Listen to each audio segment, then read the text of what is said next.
With Brian getting back to the client work he loved, the firm welcomed new leadership. Enter CEO Ryan Parker and CMO Jim Mocci.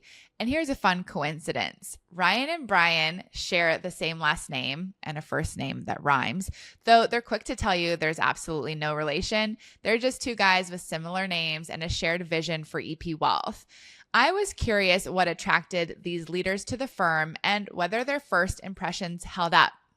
Brian said this, and I will reiterate that it's a people business. It's a talent business, and by far the thing that attracted me the most were the people. Now, Brian and I are not related, but we did know each other while I was at Edelman, and he, of course, was at EP, and we got to know each other and really enjoyed the way he thought, just who he was, how he showed up. And long story short, as I got to know the firm, it was very, very clear that that ethos went throughout the firm. First and foremost, that humility to serve others. Secondly, is that there's humbleness with a fire in the belly to do really, really well. And I think that that's a rare combination. Oftentimes you find people who are, so aggressive in trying to grow a business that they forget why the business is growing. And person after person, regardless of who they were, how long they've been there, the role in the firm, you just thought people have been coming back to the only two things that really matter. Are we taking really good care of our clients? And is this a good place to work? And so, someone who's been, fortunate to have a lot of different roles in the industry over time, that was first and foremost what attracted me.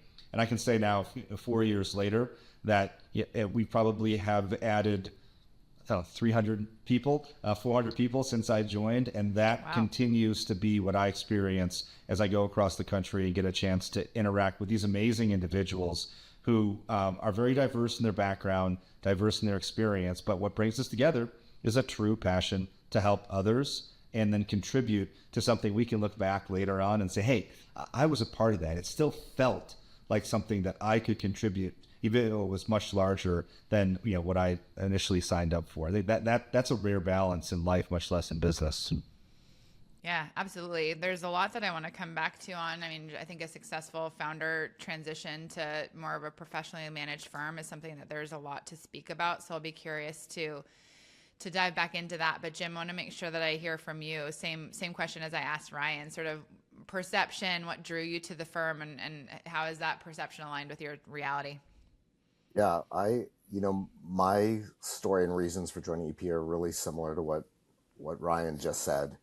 The, the firm obviously is very client centric and putting clients first, and yet we also have this fire in the belly, right? I jokingly kind of said it's the nicest bunch of type A people I've ever worked with, right? Like everyone is really getting it done.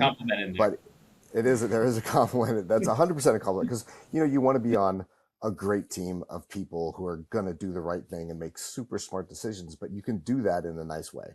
Right. And that was such a draw to me. Every single person I met was so nice and so good at their job.